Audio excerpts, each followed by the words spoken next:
Uma questão. Quando estás num autocarro ou num outro meio de transporte, também dás por ti a olhar pelo vidro da janela e a fingir que estás num videoclipe? Eu acho que isso me acontece sempre que ponho um tipo de música específico a dar nos fones e quando estou sozinha nos transportes, sobretudo no barco, por cabana e a coisa torna-se mesmo deep, sabes? Has de experimentar. Mete, por exemplo, a tocar Because of You, da Kelly Clarkson, enquanto fazes a viagem de barco entre Lisboa e Almada, por exemplo. E sim, estou a falar por experiência própria. Resulta.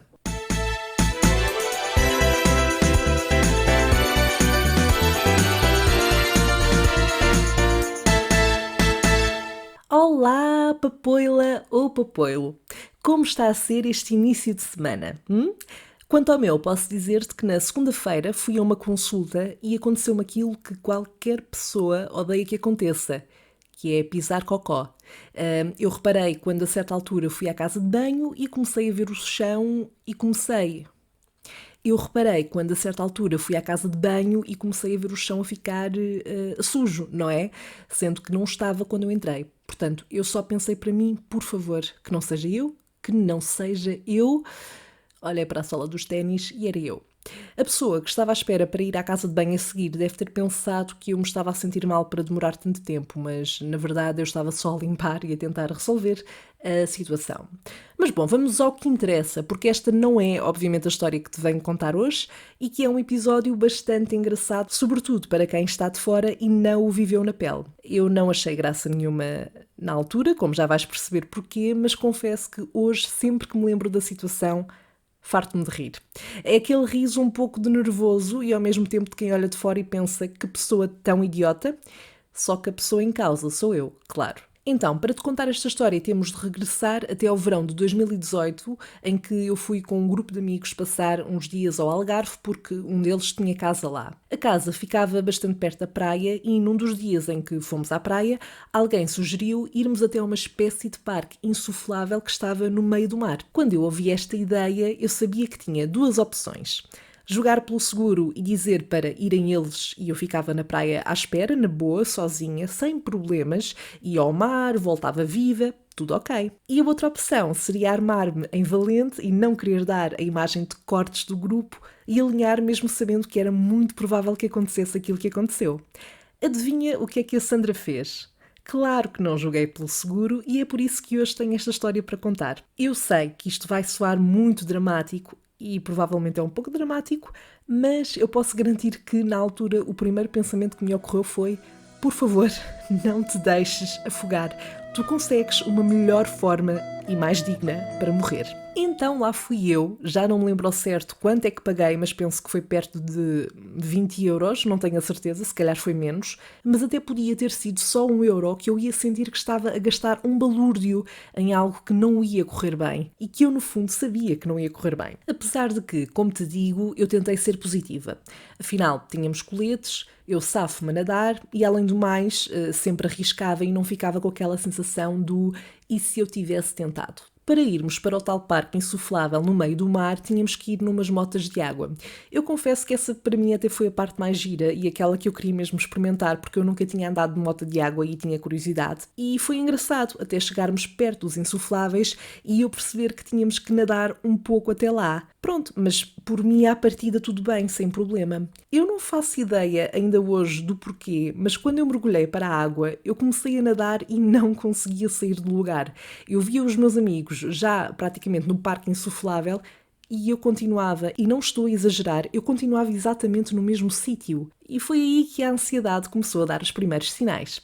Mas eu tentei ter calma e pensar: Sandra, tens o colete, o pior que pode acontecer é ficares aqui na água à espera dos teus amigos. Não foi isso que aconteceu, eu eventualmente consegui chegar aos insufláveis e houve um senhor que até me puxou lá para cima. Ora, quando eu subi ao insuflável, eu já estava super cansada de tanto ter dado à perna e ao braço no mesmo sítio, para não sair do mesmo lugar.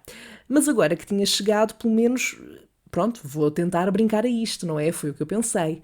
E foi aí, meu caro e minha cara, que eu soube que devia desde o início ter ficado na toalha a apanhar sol, a ouvir música e a ir à água quando bem me apetecesse. Pronto, mas como eu disse, eu lá tentei participar na situação, estava ali no meio de miúdos com metade da minha idade e que claramente estavam a ser mais valentes do que eu naquela situação. E eu começo a tentar seguir os meus amigos para onde eles estavam a ir e a certa altura acabo por escorregar para a água, mas depois não consigo subir mais uma vez para o insuflável. E é aí que eu me começo a passar. Primeiro porque aquilo estava cheio de gente e havia miúdos e miúdas a quererem brincar e atravessar o parque de um lado para o outro, e eu estava só a pensar que era assim que ia terminar a minha vida e que era uma forma muito pouco digna para que isso acontecesse. Portanto, tudo aquilo que me ocorria era: a sério, numa piscina de insufláveis, é assim que é suposto que eu morra? Vá lá, eu tenho uma licenciatura, eu até me tenho esforçado, não podemos arranjar algo mais digno? Com isto, a ansiedade ganha a forma de ataque de pânico e quando eu dou por mim já não estou a respirar bem, estou a chorar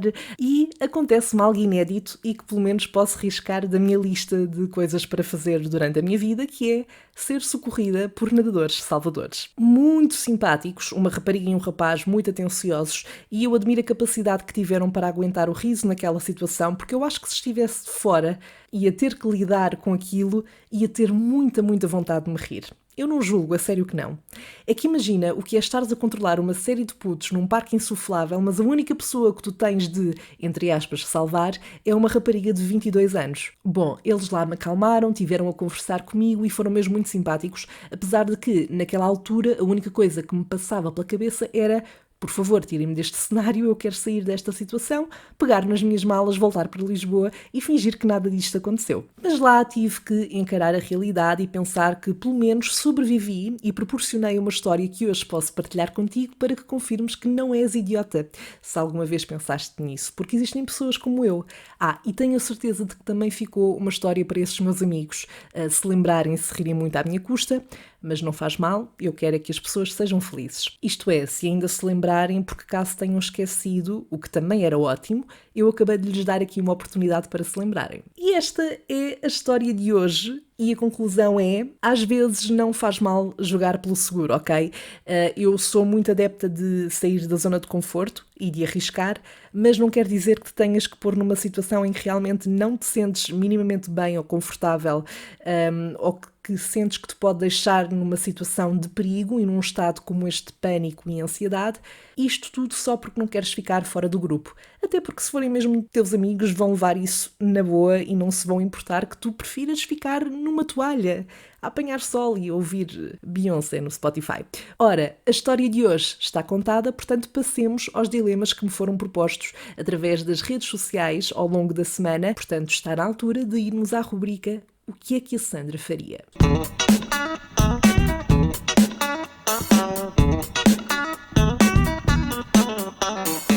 Então, o primeiro dilema vem do Gonçalo Silva, que pergunta o que é que a Sandra faria como profissão se ficasse sem voz. Bom, Gonçalo, é uma questão complicada. Eu digo-te que perder a voz é um dos sentidos que eu mais temo perder e até me arrepio só de pensar. Aliás, perder qualquer um deles é péssimo, obviamente, sobretudo quando estás habituado a tê-los e a fazer a tua vida de forma normal. Se me dessem a escolher, por exemplo, sem dúvida que eu escolhia perder o olfacto.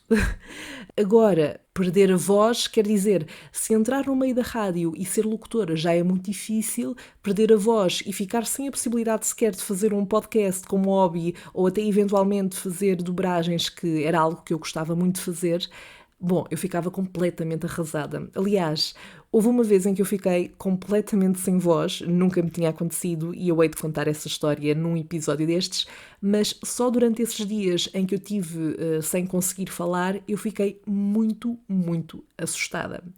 Agora, provavelmente o que eu faria se não tivesse voz era tentar ficar ligada a este meio de alguma forma, talvez mais do lado da produção, quer em rádio ou até a produzir podcasts de outras pessoas.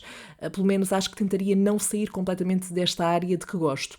Se isto não der, uma pessoa continua a ter contas para pagar, portanto, se tivesse que aceitar um trabalho de escritório das 9 às 6 da tarde, bom, lá teria que ser, pelo menos que fosse na área da comunicação. Portanto, mas numa reação imediata eu ia ficar muito arrasada, muito sem vontade de viver. honestamente. Bom, mas eu espero que isso nunca aconteça, não desejo isso nem a mim nem a ninguém, e acho que quando pensamos nestas questões é que damos valor ao facto de termos os sentidos e que nem nos apercebemos da falta que eles nos podem fazer, não é? Eu fico arrepiada só de pensar nesta hipótese, portanto vamos passar ao próximo dilema que vem do Nuno Viegas. Vamos ouvir. Olá Sandra, aqui Nuno Viegas. Eu tenho uma questão para colocar. Estou a caramelizar abóbora com açúcar mascavado para acompanhar uns brócolos cozidos e depois uns bifinhos de alcatra. E está a correr bem, acho que a abóbora está fixe. Eu pus um bocadinho de canela na abóbora e agora estou tentado a introduzir uma estrela de anis, porque acho que ia dar assim um kick diferente à abóbora, não é? Ia puxar mais porque o brócolis é para limpar, a carne, é boa carne, é deliciosa, e a estrela de anis acho que puxava ali para a abóbora para o outro lado. Por outro lado, pode ser demasiado. Portanto, o que é que a Sandra faria em relação à caramelização de abóbora e ao uso ou não de estrela de anis? Olha, Nuno, eu não sou grande mestre da culinária, portanto, a minha sugestão é que peças conselhos a uma pessoa que eu tenho a certeza que te poderia ajudar bastante nesta questão. Eu sou um mestre de culinária e sei enfeitar a travessa. Vou comprar uma panela de pressão para ver se eu cozinho mais depressa. Se estás a ouvir isto e não reconheces de quem é esta música, o que é que está de errado na tua vida? O que é que se passa? Provavelmente és alguém que nunca foi a uma festa da terrinha, portanto, aquilo que eu te posso garantir é que são das melhores coisas que tu podes fazer, prometo. Mas sim, eu acho que o grande Kim Barreiros te responderia a essa questão na perfeição, Nuno. Quanto a mim, acho que deves fazer aquilo que te faz mais feliz, está bem? Qualquer coisa tens sempre fast food que podes encomendar, ok? E boa refeição, já agora. Bem, eu hoje estou aqui toda lançada, portanto vou responder a mais um dilema que me foi colocado pela minha querida amiga Melanie Marques. Vamos ouvir então o que é que vem daí. Olá, amiguinha. Então, vi agora o teu post sobre os dilemas de histórias verídicas ou pronto, ou coisas do género e pronto, olha, estava aqui a pensar num que é o meu maior dilema na minha vida, que é nada mais nada menos que fazer necessidades em casa de outras pessoas. Se calhar não é um tema muito fixe para falares num podcast, mas é para saberes que este dilema existe. Pelo menos para mim existe e tenho a certeza que não sou a única. Fazer necessidades em casa de outras pessoas. Pronto, vou-te deixar a pensar sobre isto. Beijo! Minha cara Melanie, eu posso assegurar-te que esse não é um dilema só teu. É um dilema que eu tenho e que muita gente, a maior parte das pessoas há de ter também. Eu acho que, bom, primeiro depende do tipo de necessidades de que estamos a falar, não é? Acho que com um xixizinho não há problema nenhum. Agora, outro tipo de necessidades, e eu já disse cocó neste episódio, portanto vou voltar a dizer cocó, porque sim, é este o tipo de podcast que vocês estão a ouvir, em que a pessoa diz xixi e cocó. Lidem só. Mas eu acho que há aqui uma questão fundamental, que é a confiança que tu tens com a pessoa X. Eu acho que quando se trata de pessoas que são tuas amigas e com as quais tu tens toda a confiança do mundo, eu nem sequer peço permissão para usar a casa de banho. Eu vejo que está livre, vou, faço o que tenho a fazer. Agora, claro que há contextos específicos em que é tenso, não é? Sobretudo quando tu estás a conhecer alguém, um potencial parceiro ou parceira de vida amorosa, e ao início dá-te uma vontade de fazer algo mais elaborado do que um mero xixi. Eu sinto que estou a fazer uma descrição muito ridícula das necessidades, mas lá está, vamos lidar, porque é isto que o meu cérebro está disposto a dar neste momento. E, portanto, obviamente tensinho ir à casa de banho e pronto, e ficar, ok, eu tenho que fazer isto, mas eu não posso fazer isto, e depois como é que eu disfarço? É complicado. Eu acho que provavelmente aquilo que... Aliás, eu acho não, aquilo que eu faço eu tento conter ao máximo. sobretudo quando não tenho uma confiança muito grande com a pessoa, tento conter ao máximo até estar na minha casa ou num outro lugar onde seja mais plausível para mim fazer o que quer que seja.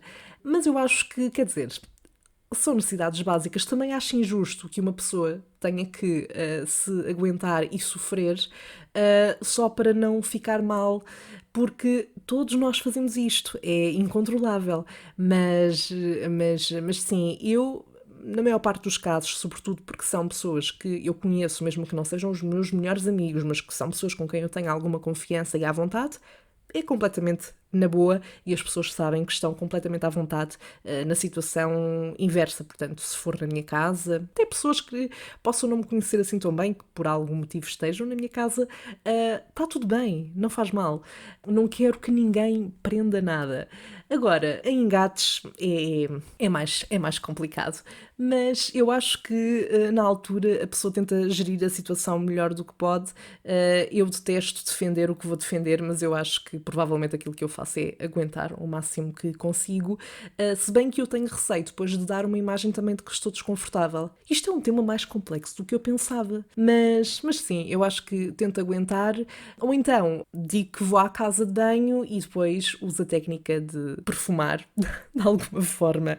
Não sei se isto é capaz de resultar muito bem, mas pronto. Mas já agora, tu que estás a ouvir, eu quero saber também o que é que tu farias nesta situação, porque eu acho que as pessoas acabam sempre por ter uma forma diferente de lidar com estes cenários. Portanto, caso estejas completamente na boa para fazer as tuas necessidades em qualquer circunstância, diz-me para eu também me sentir mais à vontade nesse assunto. E por hoje é tudo. Partilha comigo o que é que tu farias em cada um destes dilemas e diz-me se já passaste por episódios de pseudo-afogamento. Já sabes que podes fazê-lo através dos comentários nas redes sociais do podcast, que se ainda não segues, é só pesquisar por Salve Seja Podcast, tanto no Facebook como no Instagram. Por agora despeço-me, mas já sabes que temos café marcado para a próxima quarta-feira, como sempre, às 7 da tarde. Bye!